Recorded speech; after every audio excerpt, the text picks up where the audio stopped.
habari za mchana huu watazamaji wetu, karibuni kwenye taarifa ya habari kwa ufupi.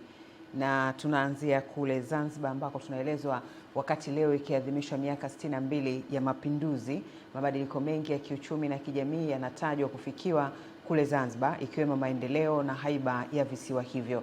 Katika kuthibitisha hilo, maadhimisho ya mapinduzi Zanzibar mwaka huu, jumla ya miradi 107 katika sekta za elimu, afya, miundombinu ya barabara, masoko, nyumba za biashara, makazi na wafanyakazi imezinduliwa na kuwekewa mawe ya msingi Unguja na Pemba, katika shughuli ambazo zimefanywa na viongozi wa bara na visiwani.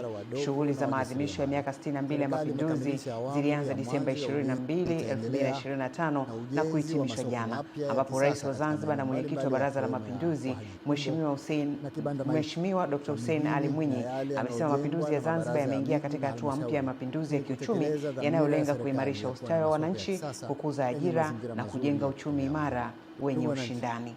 Uimarishaji wa huduma za jamii ikiwemo elimu, afya na maji safi na salama ni miongoni mwa malengo ya mapinduzi matukufu ya Zanzibar. Serikali imeifanya sekta ya elimu kwa kipaumbele kwa kuzingatia umuhimu wake. Tumsikilize Mheshimiwa Rais wa Zanzibar. Na kuchochea wananchi katika kukabiliana na changamoto za ajira hasa kwa vijana. Serikali inaendelea kuwawezesha vijana kiuchumi kupitia vikundi vipya 1263 vilivyoanzishwa na klabu za vijana zenye wanachama 3799.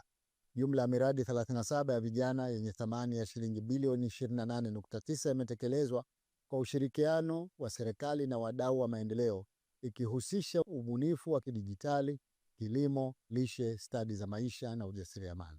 Katika kuwapatia mazingira bora ya kufanyia kazi wafanyabiashara wadogo na wajasiriamali, serikali imekamilisha awamu ya mwanzo ya ujenzi wa masoko makubwa 4 katika mkoa wa Mjini Magharibi, ambayo yameanza kutumika pamoja na ujenzi wa masoko madogo 11 na karakana za wajasiriamali katika wilaya zote za Unguja na Pemba.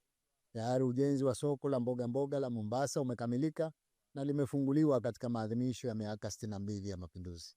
Serikali itaendelea na ujenzi wa masoko mapya ya kisasa katika maeneo mbalimbali yakiwemo ya kwa Haji Tumbo na Kibanda Maiti kwa mijini na yale yanayojengwa na mabaraza ya miji na halmashauri, ili kutekeleza dhamira ya serikali ya kuwa na masoko ya kisasa yenye mazingira mazuri ya kutolea huduma.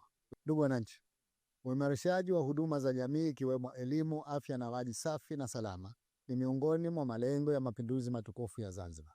Serikali imeifanya sekta ya elimu kwa kipaumbele kwa kuzingatia umuhimu wake katika kuandaa nguvu kazi na kuchochea maendeleo ya nchi yetu. Mageuzi makubwa yaliyofanywa na serikali katika sekta ya elimu ya ujenzi wa skuli za kisasa zikiwemo za ghorofa 35, upatikanaji wa vifaa vya kujifunzia na kufundishia, vifaa vya maabara za masomo ya sayansi na teknolojia, ajira mpya za walimu na kuwapatia mafunzo umechangia kwa kiasi kikubwa kuimarisha mazingira ya skuli na kuongeza kiwango cha ufaulu wa wanafunzi katika mitihani ya taifa. Kwa lengo la kuendelea kuimarisha sekta ya elimu, serikali itaendeleza ujenzi wa miundombinu ya elimu kwa kujenga skuli za kisasa za ghorofa ili kukabiliana na changamoto ya msongamano wa wanafunzi madarasani. Katika kwenda sambamba na mageuzi ya elimu wa mtaala mpya, jumla ya skuli 70 zitaunganishwa na mkonga wa mawasiliano. Kompyuta 2000 za mezani zitatolewa kwa ajili ya maabara za skuli, laptop 4000 zitatolewa kwa ajili ya wanafunzi na kuanzisha smart classroom 25 ili kuimarisha kujifunza na kufundisha kwa kutumia tehama. Rais wa Zanzibar na mwenyekiti wa Baraza la Mapinduzi Mheshimiwa Dr. Hussein Ali Mwinyi ametunuku nishani ya mapinduzi kwa viongozi na wananchi mbalimbali wenye sifa maalum, ikiwa ni katika kuadhimisha miaka 62 ya mapinduzi yaliyopatikana Januari 12 mwaka 1964. Akisoma tamko la kwanza la kutunuku nishani hizo, Katibu Mkuu wa Afisi ya Rais Ikulu Zanzibar Saleh Juma Musa amezitaja nishani hizo kuwa ni nishani ya mapinduzi na nishani ya utumishi uliotukuka, ambapo watu 18 wametunukiwa. Hafla hiyo iliyofanyika jana tarehe 11 Januari 2026 katika viwanja vya Ikulu mjini Zanzibar na kuhudhuriwa na viongozi wa kitaifa, viongozi wa vyama vya siasa, watendaji wakuu wa taasisi za umma, wakuu wa vikosi vya ulinzi na usalama pamoja na wananchi mbalimbali. Tukio hilo la kutunuku nishani ni shamra za maadhimisho ya miaka 62 ya mapinduzi ya Zanzibar.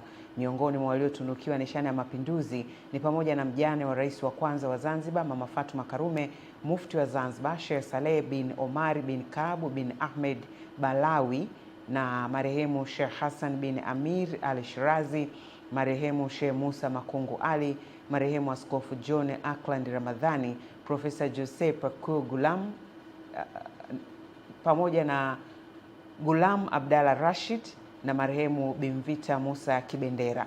Huyu hapa Katibu Mkuu wa Afisi ya Rais Ikulu Zanzibar, Saleh Juma Musa, akizitaja nishani hizo.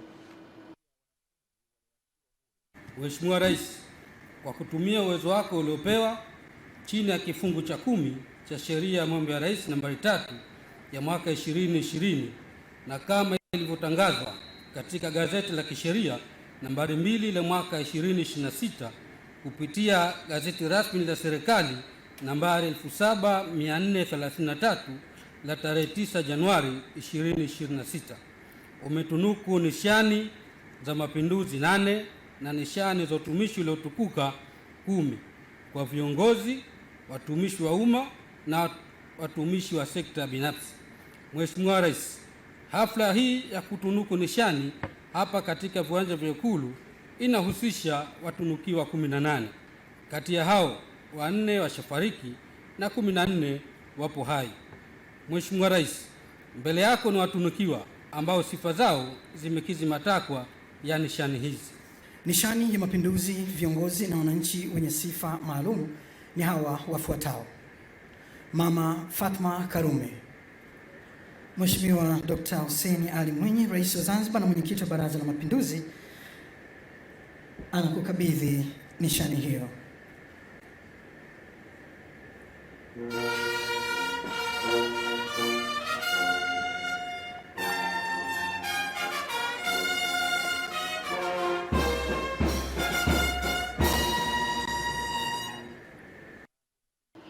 Wanafunzi 17 waliokuwa wakitumikia adhabu zao katika chuo cha mafunzo Zanzibar wameachiliwa huru kufuatia msamaha wa Rais wa Zanzibar na mwenyekiti wa Baraza la Mapinduzi Mheshimiwa Dr. Hussein Ali Mwinyi, ikiwa ni sehemu ya maadhimisho ya miaka 62 ya mapinduzi ya Zanzibar yanayoadhimishwa leo tarehe 12 Januari mwaka huu 2026. Rais Mwinyi ametumia mamlaka aliyonayo chini ya kifungu cha 59 cha Katiba ya Zanzibar ya mwaka 1984 kinachompa mamlaka hiyo. Msamaha huo unawahusu wanafunzi 11 waliokuwa wakitumikia adhabu zao Unguja na wengine 6 waliokuwa Pemba, ikiwa ni sehemu ya utaratibu ambapo rais hutoa msamaha wakati wa maadhimisho ya kitaifa kama sherehe za mapinduzi zinapofikia kilele chake. Kufuatia hatua hiyo ya msamaha wa Rais Mwinyi, kamanda mkuu wa chuo cha mafunzo zoni ya Pemba Hafidhi Haji Mcha ametekeleza takwa la kisheria kwa kuachia huru baadhi ya wanafunzi wa chuo hicho walionufaika na msamaha wa rais, huko akiwataka kurejea katika jamii na kuwa raia wema wanaozingatia sheria. Pemba ana taarifa zaidi. Kuzungumza mara baada ya kuachia huru wanafunzi hao, Kamanda Hafidh amesema kuwa hatua hiyo inatokana na utekelezaji wa takwa la kisheria kufuatia msamaha uliotolewa na Rais wa Zanzibar, na kuwataka waliopata msamaha huu kurejea katika jamii wakiwa raia wema.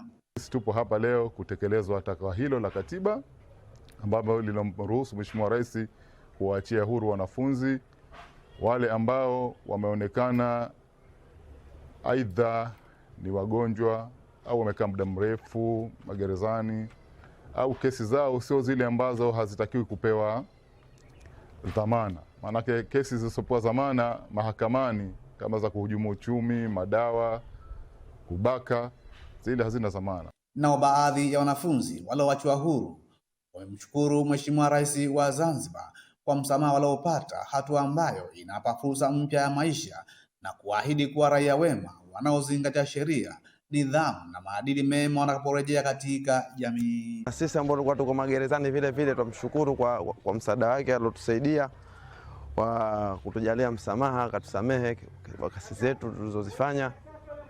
Kiukweli Mungu amjalie, ampe pumzi rais wetu, ampe imani hiyo hiyo, aendelee na kazi zake hizo hizo. Kwa hiyo sina jambo kubwa, yani ni kumshukuru tu rais wetu. Na pia tunatoa shukrani kwa Mheshimiwa Rais kwamba azidishe wepesi kwa kutuangalia kwa jicho la tatu sisi wanafunzi, na pia tunatoa shukrani kwa walimu wetu ambao ni chuo cha mafunzo walimu wetu. Akiwaaga wanafunzi hao, mkuu wa mapokezi chuo cha mafunzo Wete, mkaguzi Hamadi Juma Ali, amewataka kwenda kuyaishi wanaojifunza chuoni kwa vitendo. Fursa hii msije kuja mkaibeza, ikawa tena mmefika tena hapo mitaani mkaanza tena kukurejea tena kukumagano yale. Fursa hii ni adhimu kweli, ni adimu kwenu.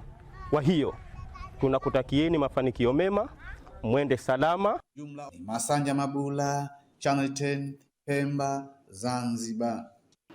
Naibu Waziri wa Ujenzi Mhandisi Godfrey Kasekenya amesisitiza kwa viongozi wa wilaya ya Rumeru kumsimamia ipasavyo mkandarasi anayejenga barabara kwa kiwango cha lami kati ya Mianzini hadi Ngaramtoni baada ya serikali kukamilisha malipo ya shilingi bilioni 3.5 kwa wananchi zaidi ya 500 waliokuwa wakidai fidia. Madai ya fidia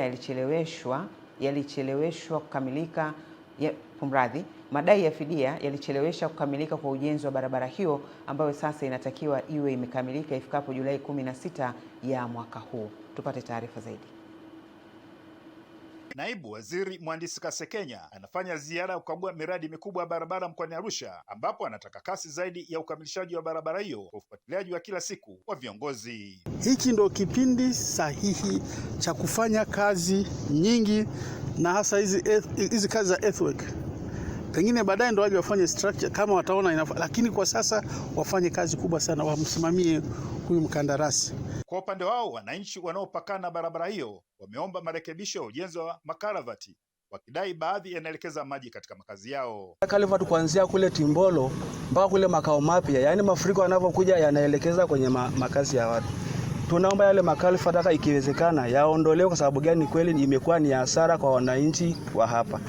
Tunaomba basi Mheshimiwa Waziri afikishe basi, kwa sababu tumekuwa na changamoto nyingi za barabara. Ama katika hatua nyingine, Naibu Waziri Kasekenya amekagua ujenzi wa daraja kubwa la Tanganyeti linalounganisha nchi za Kenya na Tanzania kupitia forodha ya Namanga katika wilaya ya Longido na kueleza kuridhishwa na kiwango chake. Na ndio maana mnasema ni mradi ambao tunaona umekwenda kwa wakati. Kwenda kwa wakati kweli kwa sababu ya mradi wenyewe, kwa sababu ya maelekezo ya Mheshimiwa Rais, lakini pia kwa sababu ni dharura. Kwa hiyo dharura haikwenda hata kwa taratibu zetu tumezizoea, kwa sababu tunajua tusipofanya haraka hapa tena tutapoteza maisha ya watu. Kwa upande wake, meneja wa wakala wa barabara TANROADS mkoa wa Arusha, Mhandisi Reginald Masawe, ameeleza daraja la Tanganyeti lenye urefu wa mita 40 ujenzi wake umefikia 95%. Mheshimiwa, kazi zilizokamilika mpaka sasa hivi tumekamilisha 95% ya mradi.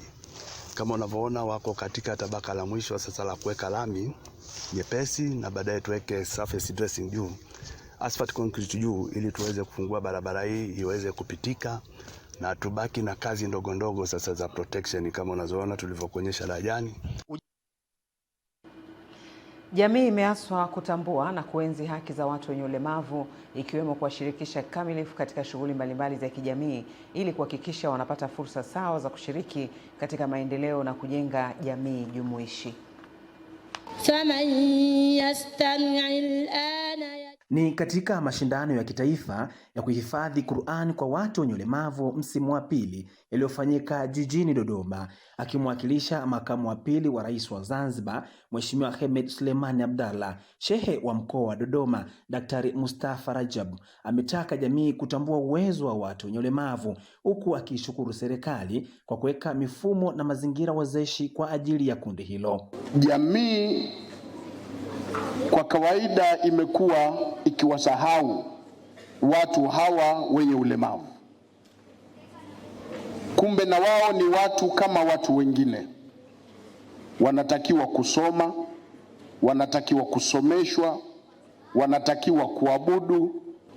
Lakini tunaishukuru serikali yetu ya Jamhuri ya Muungano wa Tanzania kuiweka na kuipatia wizara ya inayowahusisha walemavu. Kwa upande wake, mwanzilishi wa mashindano hayo ambaye pia ni mkurugenzi wa taasisi isiyokuwa ya kiserikali Riziki Lulida Foundation akawasilisha ujumbe maalum kwa niaba ya watu wenye ulemavu, huku baadhi ya washindi wakizungumzia mashindano hayo. Lakini na wao wamenipa ujumbe wao kuja kuuwakilisha hapa kwenu. Ujumbe wao wanasema wao wanahitaji amani, na amani yao itasaidia zaidi, manake kuepusha ikitokea vita, watu wa kwanza kuathirika ni watu wenye ulemavu. Mimi nimeshinda pikipiki, na pikipiki kwangu ina umuhimu mkubwa kwa sababu huenda ikanisaidia katika kwenda skuli, au nikamtafuta mtu akafanya biashara akawa analeta pesa. Sawa, kila mashindano yana upinzani wake, lakini ya leo pia yalikuwa na upinzani, na naweza kusema sikutarajia kwa mshindi wa kwanza, lakini kwa taufiki ya Allah subhanahu wa ta'ala amenijalia nimekuwa mshindi. Tanzania inakuwa nchi ya kwanza ulimwenguni kuandaa mashindano ya kusoma Qur'an kwa watu wenye ulemavu, ambapo imehusisha juzu 1, 3, 5 pamoja na 7. Kutoka jijini Dodoma, Leonard Mwacha, Channel 10. Na sasa ni habari za kimataifa, ambako tunaelezwa Jamhuri ya Kiislamu ya Iran imeendelea kukabiliwa na maandamano makubwa zaidi kuwahi kushuhudiwa kwenye taifa hilo tangu mwaka 2022, huku rais wa Marekani Donald Trump akitishia kuingilia kati kijeshi ikiwa nguvu kupita kiasi itaendelea kutumika dhidi ya waandamanaji. Rais Trump amesema jeshi la Marekani linafikiria kuchukua hatua kali dhidi ya Iran kufuatia taarifa za kuuawa kwa mamia ya wananchi katika maandamano ya kupinga serikali ya taifa hilo yanayoendelea kwa wiki ya 3 sasa. Hata hivyo, Iran imeonya kulipa kisasi endapo Marekani itaishambulia, huku maandamano hayo yakiendelea na kuripotiwa kwa mauaji, ambapo shirika la habari la wanaharakati wa haki za binadamu la Marekani limethibitisha vifo takriban 500 vya waandamanaji na wafanyakazi wa usalama 48 nchini humo, wakati vyanzo vingine vikielezea idadi hiyo huenda ikaongezeka. Rais Trump ameelezea kupigiwa simu na maafisa wa Iran ambao wamemwomba mazungumzo, lakini amesema huenda wakaingilia taifa hilo kabla ya kukutana na viongozi hao. Na sasa ni habari za michezo. Tujiunge na mwanamichezo wetu ambaye anatuletea habari ya kimataifa. Karibu tuzitazame habari za michezo na burudani mchana huu. Klabu ya FC Barcelona imeishinda Real Madrid kwa magoli 3-2 katika mchezo wa fainali wa Spanish Super Cup, mtanange uliopigwa jana mjini Jeddah nchini Saudi Arabia.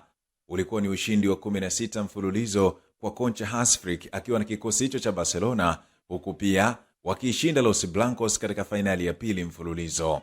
Mshambuliaji raia wa Brazil Rafinha alifunga goli la ushindi dakika ya 73 lililowapa ubingwa huo.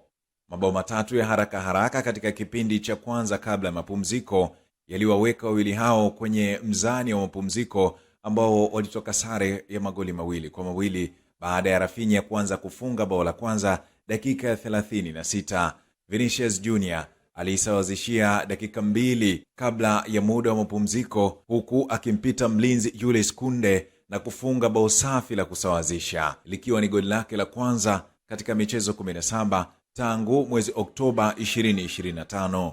Baadaye nyota Roberto Lewandowski alifunga bao la pili kwa upande wa Barcelona, lakini kinda Gonzalo Garcia alisawazishia dakika 3 baadaye katika mchezo huo, huku ikishuhudiwa nyota Frank de Jong akionyeshwa kadi nyekundu ya moja kwa moja baada ya kumchezea rafu mbaya Kylian Mbappe dakika za lala salama, ambaye aliingia kama mchezaji wa akiba baada ya kupona jeraha lake la goti. Mchezo huo ulishuhudiwa matukio ya hapa na pale yaliyozua utata na vurugu, zikiwemo kadi nyekundu pamoja na njano. Inakuwa ni mchezo wa pili mfululizo kwa Real Madrid kupoteza katika hatua ya fainali ya kombe hilo kama ilivyokuwa kwa msimu uliopita. Ni hayo tu katika habari za michezo kimataifa. Mimi ni Juma Mohamed na hii ni Channel 10. Shia habari kwa ufupi kwa muda huu. Kwa habari zaidi jiunge nasi saa 1 jioni. Jina langu ni Dorcas Ramos. Asanteni.